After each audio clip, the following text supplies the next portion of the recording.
Olá pessoal, vamos à aula de dinâmica do corpo rígido, equações de movimento, da disciplina mecânica geral. Essa é a aula de número 11. Bom, nós vamos seguir para a aula de número 11, o livro de mecânica para engenharia, a parte de dinâmica, tá? Esses são os autores. Nós vamos fazer aqui uma introdução. A cinética de corpos rígidos, que é basicamente o conteúdo inicial do que nós vamos tratar, ela fala das relações entre forças externas agindo sobre um determinado corpo. Por exemplo, aqui você tem um foguete levantando voo, e a gente tem aqui uma força externa, o peso, agindo sobre o corpo. Então, aqui seria um exemplo. E também os movimentos correspondentes de rotação e translação do corpo. Então, na cinética de corpos rígidos, a gente avalia os movimentos de rotação e de translação de um corpo. Aqui nós temos um corpo, por exemplo, se deslocando sem a restrição de movimento, e o corpo com restrição de movimento, que nós vamos falar posteriormente, tá? Antes da gente passar a equação geral de movimento, duas equações principais, nós vamos estar falando aqui, fazer uma pequena introdução no quesito de momento angular. O momento angular, ele é dado pelo produto vetorial entre o momento de inércia e a velocidade angular. Então, se eu tenho um corpinho como esse aqui, tá? Vocês estão vendo que nessa região ele é formado por um disco. Esse disco ele rotaciona, então ele tem uma velocidade angular, ele rotaciona ao redor do eixo que a gente está vendo aqui, e o fato dele ter uma certa massa que caracteriza principalmente o momento de inércia, que nada mais é do que a massa vezes o raio ao quadrado. Então, se esse disquinho ele está rotacionando, então ele tem uma massa, tá? E essa massa ela está distribuída ao longo de um certo raio. Então, isso aqui caracteriza o momento de inércia desse disquinho, né? E aí, o que nós temos? O produto vetorial entre o momento de inércia e a velocidade angular vai gerar, saindo do plano entre a velocidade angular e o raio, vai gerar um momento angular, certo? Esse momento angular aqui, IW. O momento angular IW, se nós abrirmos aqui o momento de inércia, escrevendo ele como mRI ao quadrado, mR quadrado, a equação vai ficar dessa forma, uma equação mais aberta, né? E o que a gente verifica? A gente verifica que, se eu tenho uma partícula, por exemplo, de massa m, essa partícula ela está realizando um movimento circular aqui, por exemplo, ela tem uma distância r da origem, e essa partícula ela tem uma quantidade de movimento, p, que é o momento linear, e o produto entre o raio e o momento linear vai fornecer para a gente o momento angular. Tá? Como que a gente determina a direção, no caso, o sentido e a direção do momento angular? A gente utiliza, de uma forma bem simples, né, a regra da mão direita.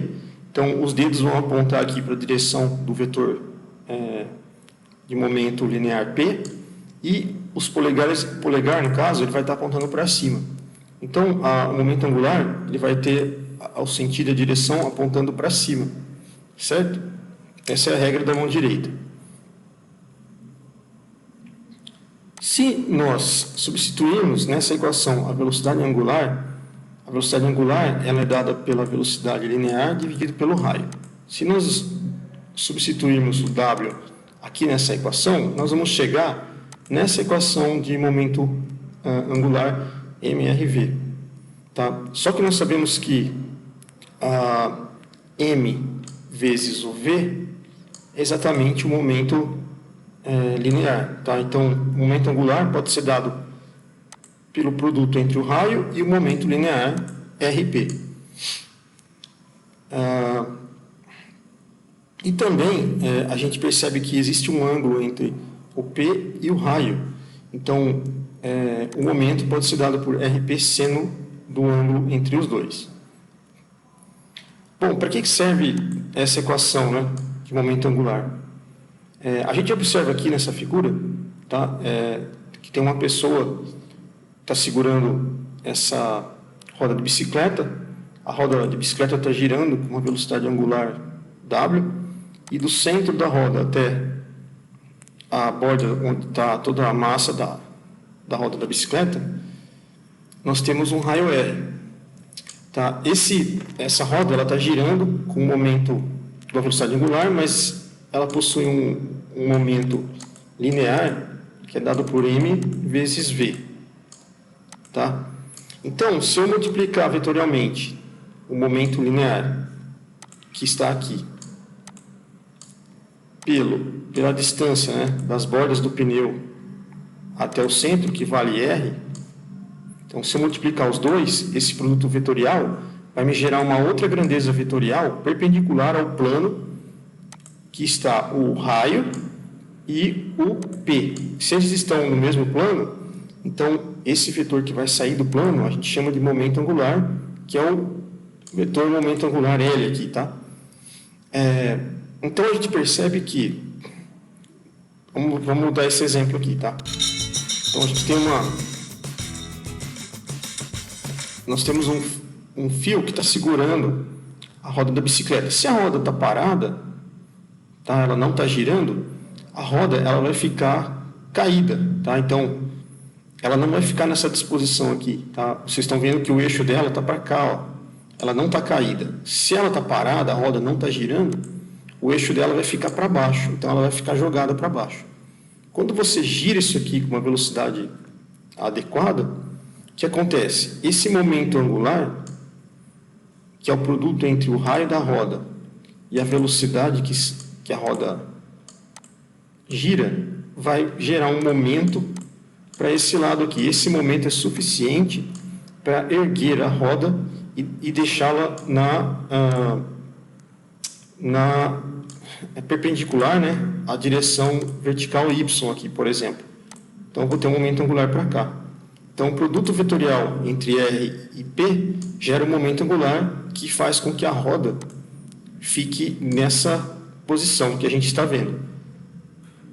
Parou de girar a roda, isso aqui cai e o eixo dela volta para baixo. Girou a roda, o momento angular faz com que ela fique dessa forma que a gente está vendo, tá? O eixo esteja perpendicular ao eixo Y aqui. Então, vamos voltar aqui para vocês verem a figurinha, né? Vamos soltar lá. Tá? Então, o momento angular está nessa direção. Bom, então, o momento angular a gente viu o que ele é, tá?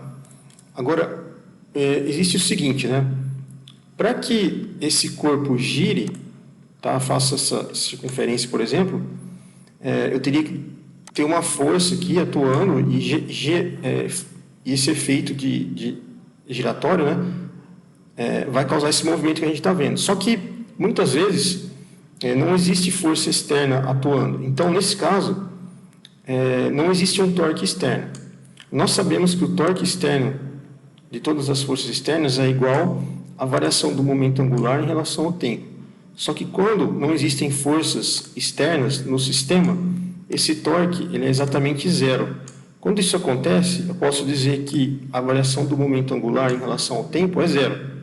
Se qualquer grandeza que você tenha está sendo derivada ou variando em relação ao tempo, e essa grandeza, a sua derivada é igual a zero, significa que a próprio valor aqui da grandeza é constante. Se ela é constante, eu posso dizer que o valor dela inicial tem que ser igual ao valor dela final. Isso significa que o o momento angular inicialmente numa situação tem que ser igual ao momento angular final em outra situação. Exatamente porque a variação desse momento é igual a zero. Então, o momento angular total de um sistema, ele vai ser conservado quando? Quando o torque total externo que age sobre o sistema é nulo. Nesse caso da bailarina, o torque externo, das forças externas sobre ela, é nulo. Nesse caso, o momento angular inicial dela e final tem que ser o mesmo. Então, quando ela está com braços abertos, ela tem um momento angular. Quando ela está com braços fechados, ela tem o mesmo momento angular. Tá? Então, o momento angular antes e depois tem que ser iguais. Só que o que varia quando ela está com os braços abertos e fechados? Quando ela está com os braços fechados, ela está rotacionando. Só que a concentração de massa dela está totalmente numa linha, como a gente está vendo aqui. Tá? A gente sabe que o momento de inércia é igual a mRI quadrado. Quando você está concentrando toda a massa nessa linha, tá? O que acontece? O seu raio, né, da posição dos pesos em relação ao seu corpo é muito pequeno. Se o raio diminui, tá? O momento de inércia acaba diminuindo. Então, se o momento de inércia é pequeno, para manter o momento angular da mesma quantidade, constante, o que tem que aumentar? A velocidade angular. Então, quando o momento de inércia de um corpo que está girando diminui, para manter o momento angular constante, a velocidade angular tem que aumentar. Então, por isso que quando a bailarina ela fecha os braços, ela diminui o seu momento de inércia e aumenta a sua velocidade angular. Tá vendo? A velocidade dela aumenta quando ela fecha os braços. Por que isso acontece? Para ela manter o momento angular constante. Agora, quando ela abre os braços, volta a abrir os braços, né? O momento de inércia dela aumenta. Mas para manter o momento angular constante, a velocidade angular diminui. Então, ela abre os braços, ela roda mais devagar. Então, essa é a explicação para esse tipo de acontecimento. Nós vemos, por exemplo, no movimento dos planetas, né? Quando você tem o planetinha girando aqui ao redor do Sol, por exemplo, quando os planetas chegam próximo aqui do Sol, eles aumentam a velocidade, exatamente pela mesma ideia aqui do momento angular, né? Conservação do momento angular. Tá? O momento angular ele é conservado nessa situação.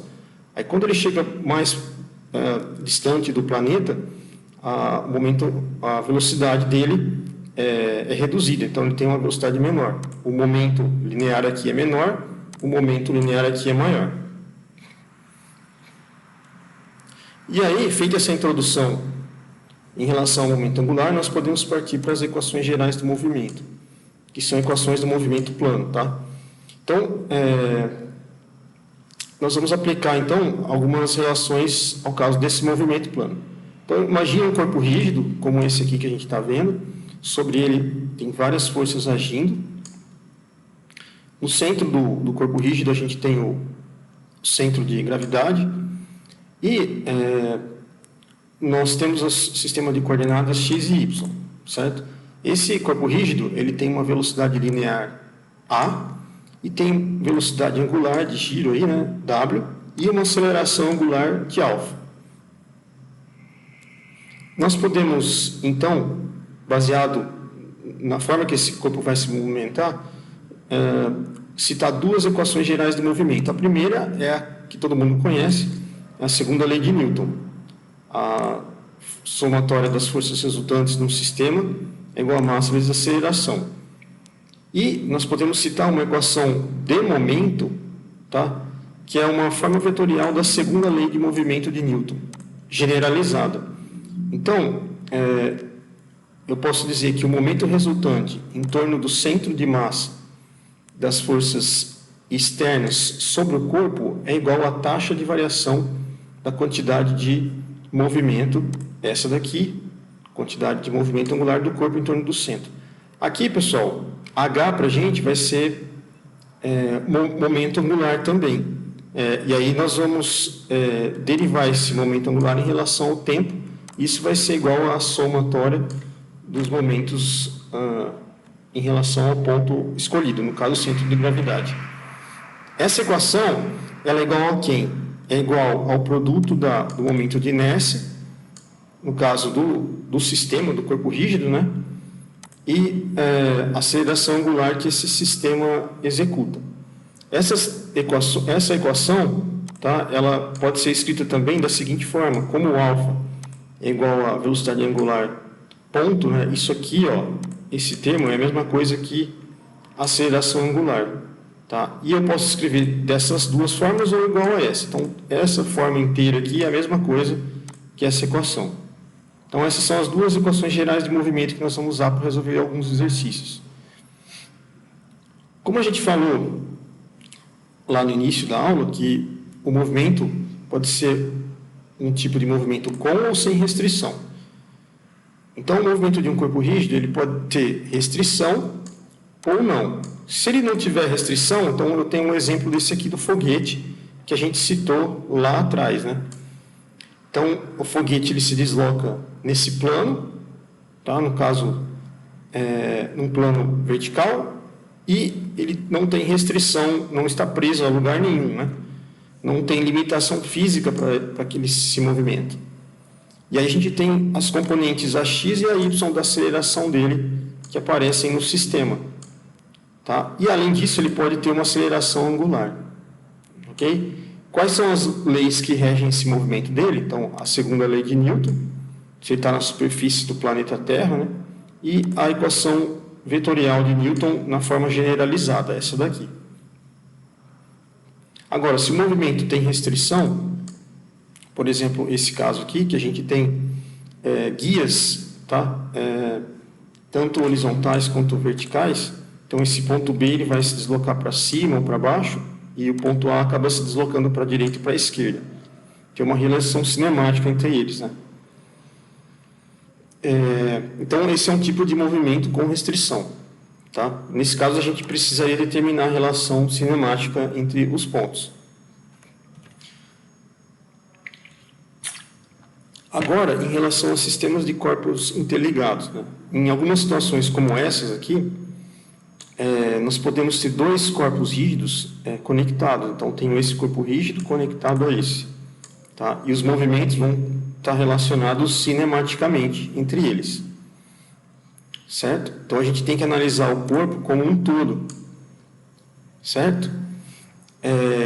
Nós podemos escrever, por exemplo, que esse corpo, o corpo 1, por exemplo, ele tem aqui uma força agindo sobre ele, que é M1A1. Tá? Tem uma conexão entre eles, que é o ponto A. O centro de gravidade desse é G1. E aqui você tem a soma dos momentos aplicados no G1, né? De I1 alfa 1. Mesma coisa para o I2.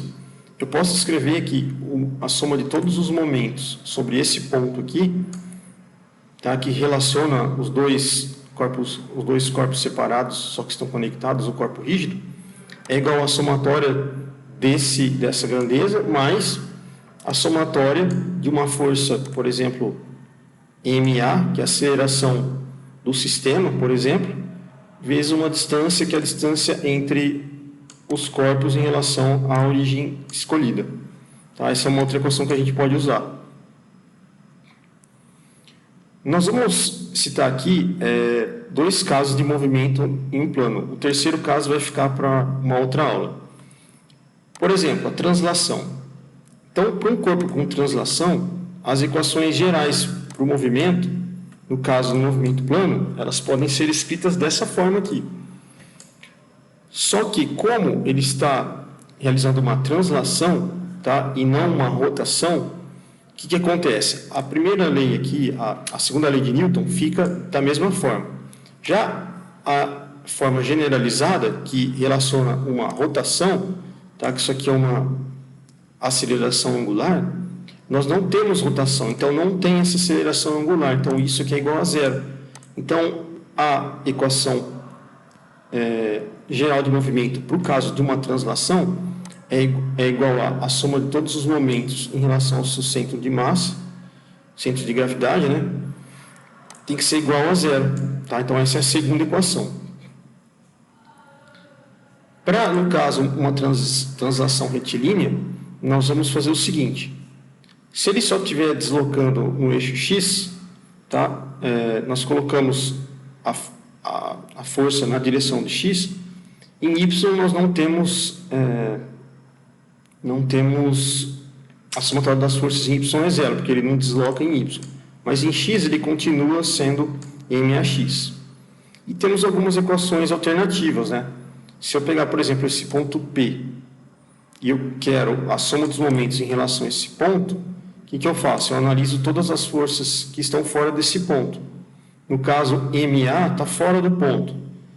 Então, ele, perpendicular ao ponto, tem uma distância. Então, essa distância vezes a força MA dá a somatória dos momentos naquele ponto. Tá? Em relação ao ponto a somatória dos momentos no ponto A aqui, ela é nula, por quê? Porque a força que está agindo sobre esse corpo, MA, ela passa exatamente na linha onde está o ponto. Quando isso acontece, não tem distância. Não tendo distância, não tem momento.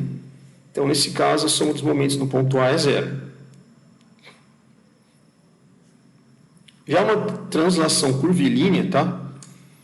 A gente faz o seguinte. Imagina esse corpo aqui que está com um centro de gravidade G nesse ponto. E ele vai descrever uma curva como essa daqui. Ele vai seguir essa curva para se movimentar. O que a gente faz?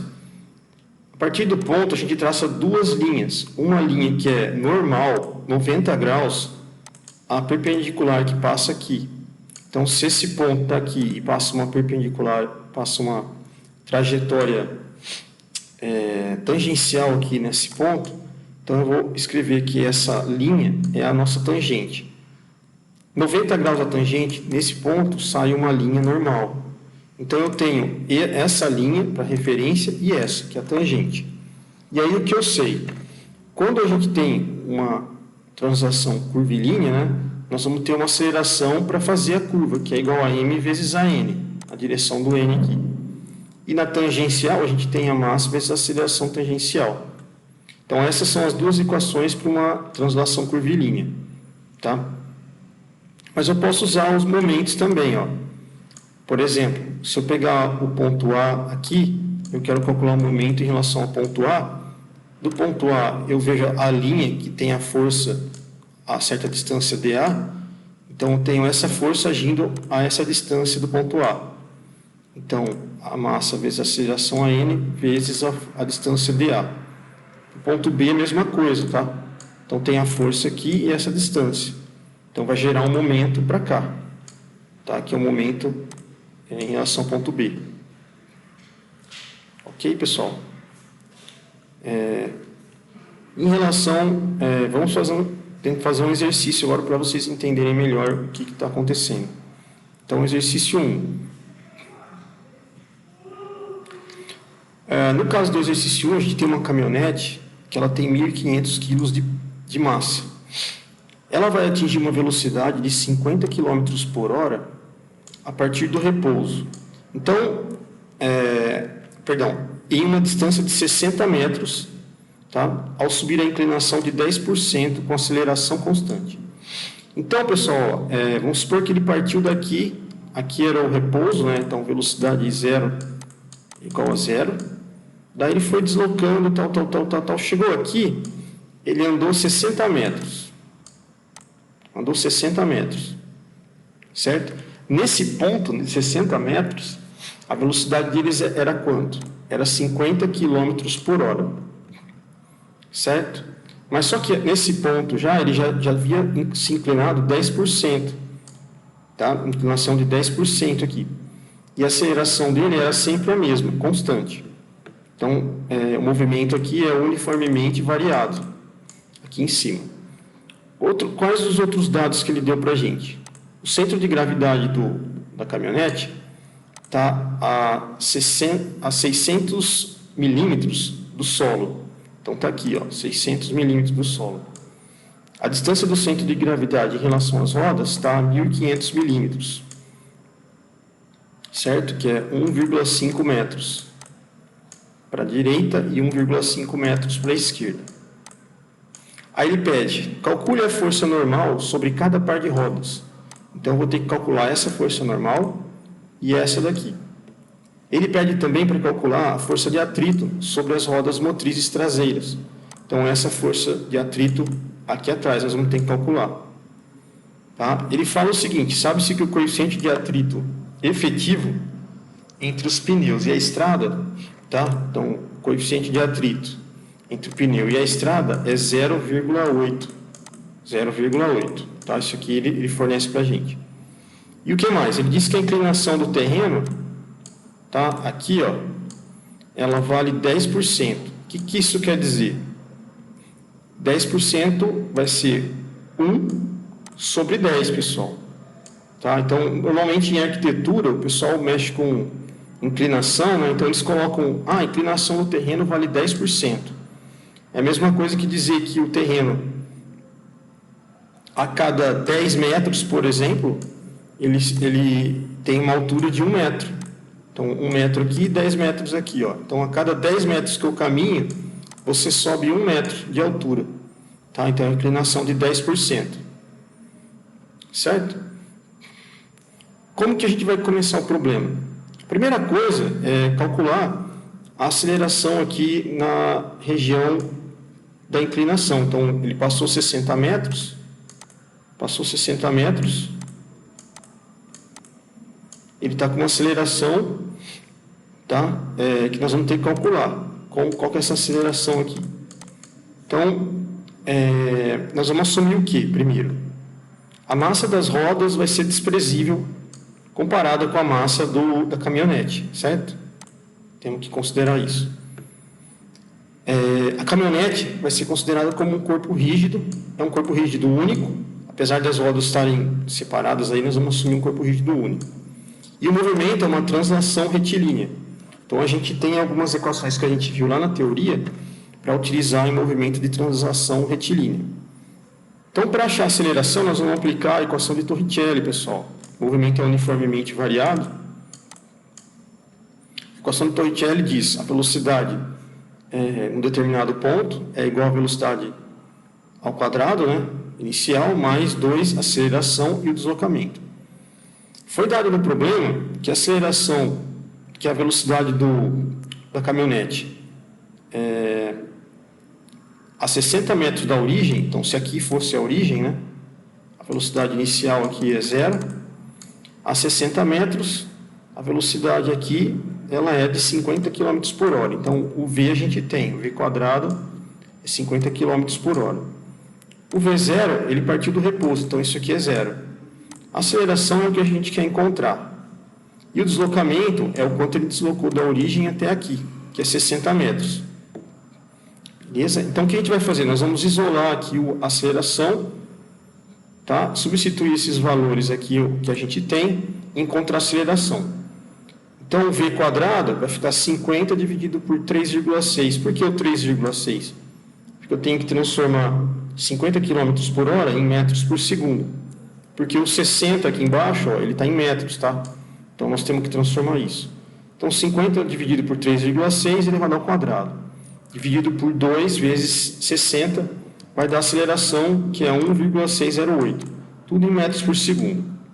Então, a aceleração aqui, ó, a gente já tem, ela vale 1,608 metros por segundo. Agora, nós vamos traçar o diagrama de corpo livre da caminhonete, que seria uma figurinha, tá, da caminhonete, com todas as forças que ela sofre. Bom, a caminhonete ela tem um peso, tá? Então, ela teria o peso aqui na vertical, P. Tá? Só que esse peso, nós vemos aqui que ele tem um certo ângulo θ, que é a inclinação do terreno. Esse ângulo θ, tá? Ele estaria aqui, ó. Esse é o ângulo θ. O ângulo θ que está aqui, ele vai formar em relação aqui, ó, tá? Esse ângulo aqui é um ângulo θ também. Portanto, a força peso da caminhonete, eu consigo dividir ela em duas, tá? A força peso vezes o cosseno, que é essa força aqui, ó, que está inserida nesse eixo Y, que está 90 graus em relação à inclinação do terreno, e a força P seno θ, que é a força que, devido à gravidade, né, faz com que a caminhonete desça, né, ela retorne ao ponto que ela estava. Então, tem essa força que puxa para baixo em relação à inclinação do terreno, e essa força aqui que é parte do peso, né, que puxa em relação à direção do terreno, da inclinação do terreno. O que mais? Nós temos a força de contato N2, que é contato dos pneus em relação ao solo, né? Essa é a reação, e a reação da normal aqui em relação ao terreno, devido à presença do contato, né, entre o pneu e o terreno. E a força de atrito F, tá? Que empurra a caminhonete para frente, tá? Que ela está no sentido oposto ao deslizamento das rodas, tá? Então, se a roda tem que deslizar a massa da terra, né, do terreno para lá, para a esquerda, a força de atrito tende a deslocar a roda no sentido contrário. Então, essas são as forças atuantes no nossa caminhonete. Bom, o que a gente consegue resolver primeiro? Nós sabemos que a inclinação do terreno ela é 1 sobre 10%.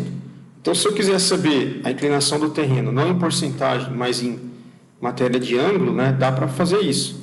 Basta dividir um lado que você tem, a proporção é 1 para 10, né? Tangente de 1 sobre 10, só que você quer o valor do arco, né? Então, é o arco tangente de 1 sobre 10. A tangente de 1 sobre 10 vai dar um valor, e aí você acha o arco tangente desse valor, que vai dar 5,71, essa é a inclinação do terreno. Bom, agora eu vou calcular o valor da força da força peso, né, na direção do eixo Y, que foi colocado que ele é 90 graus aqui, a inclinação do terreno.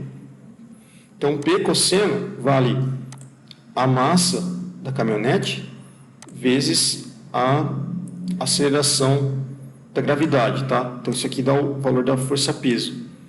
E vezes o cosseno do ângulo, que é cosseno de 5,71. Tudo isso vai dar o valor de 14.641,9. A gente simplifica isso daqui, damos aí 3 casas decimais, né? Vai ficar então 10 a terceira, ou quilonewtons. Então, o valor da força P cosseno vai ser 14,64 quilonewtons. O valor da força P seno vai ser 1.500 vezes 9,81, seno de 5,71, dá 1.464. Então, o valor da força P cosseno é muito maior que o valor da força de P seno.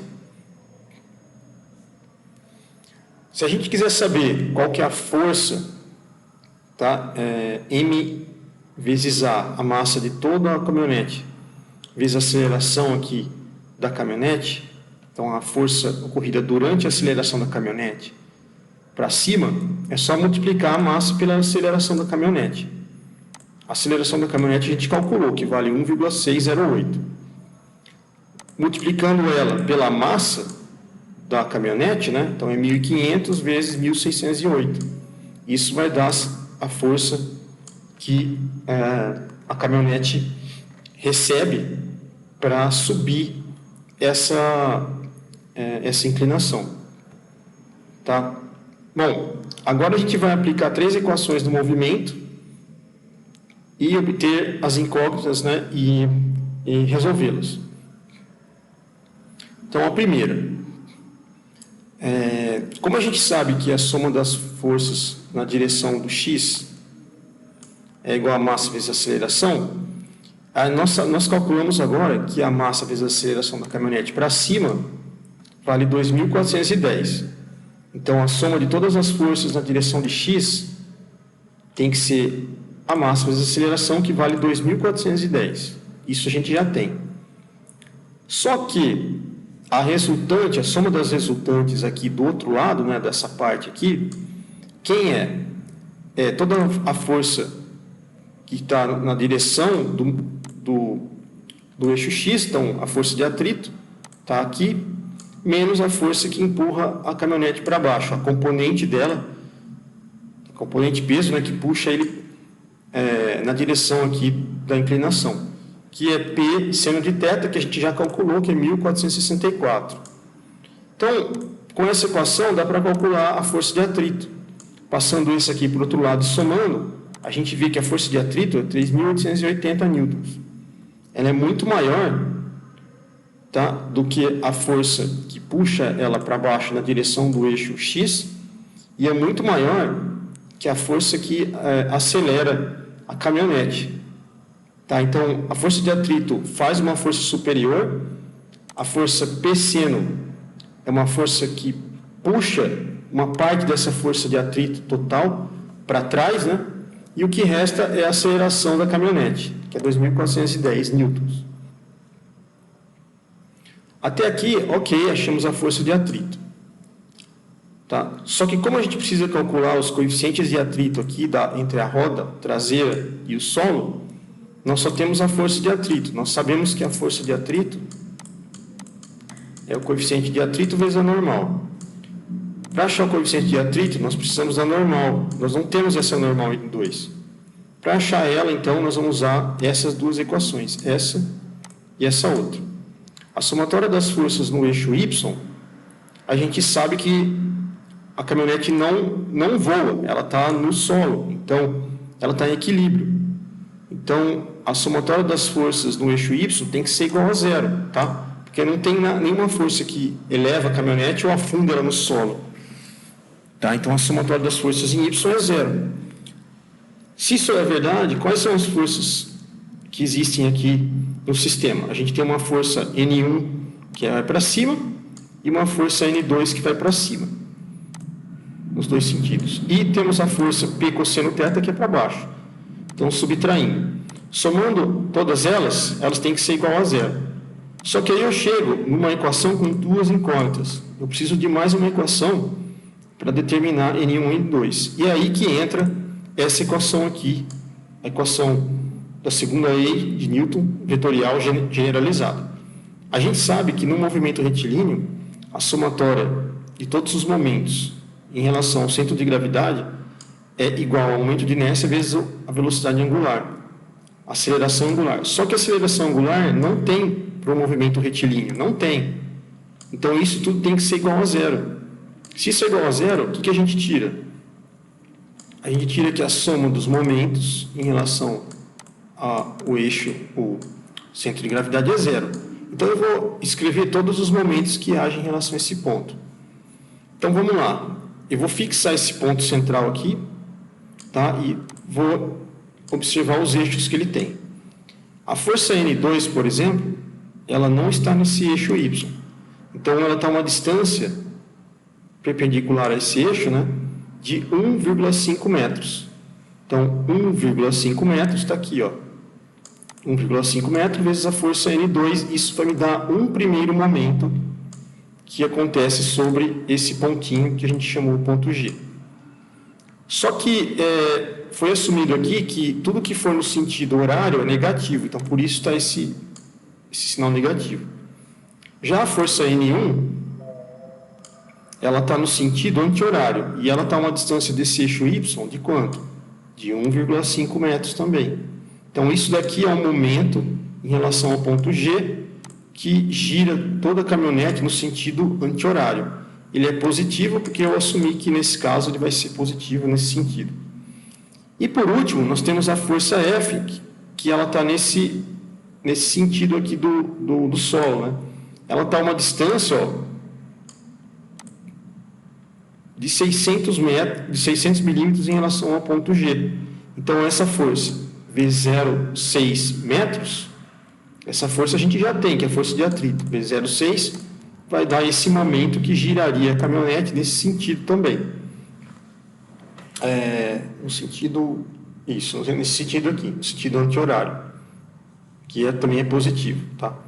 Então, essa equação aqui, ó, vai ficar tudo igual a zero. Então, eu tenho duas equações, duas incógnitas, isolando N1 e N2, né? vou conseguir tirar e resolver N1 e N2. N1, 6.550 newtons, e o N2, 8.100 newtons. Tá? A gente percebe aqui que a parte do motor da caminhonete, ele não menciona isso, mas essa parte aqui tem maior reação, né, em relação à caminhonete. Tendo as forças N1 e N2, eu consigo calcular o coeficiente de atrito entre a roda traseira e o solo. Então, o que é que eu vou fazer, né? Vou pegar a força de atrito aqui, que eu já tenho, que vale 3.880, dividir pela normal N2, que é 8.100. Isso vai me dar 0,48. Então, para suportar uma força de atrito de 3.880 newton, um coeficiente de atrito de no mínimo 0,48 é necessário, certo? Como o coeficiente de atrito que a gente viu lá no começo é de 0,8, as superfícies são suficientemente rugosas para suportar o valor calculado de F, de modo que o nosso resultado está correto, certo? Bom, então, esse seria o nosso problema. Resolvido, aí achamos o coeficiente de atrito. Aí, pessoal, vou deixar aqui como solução alternativa, tá? Nós podemos utilizar essa equação aqui e essa para encontrar o valor de N2 e N1, tá? Só por somas de momentos nos pontos referidos aqui, né, A e B, a gente calcula o valor de N1 e N2, tá? Depois vocês observam aqui as respostas e analisem se vocês preferem fazer desse método ou do outro que a gente falou ali em cima. Aqui é só um adendo, tá? Que depois vocês podem ler tudo que a gente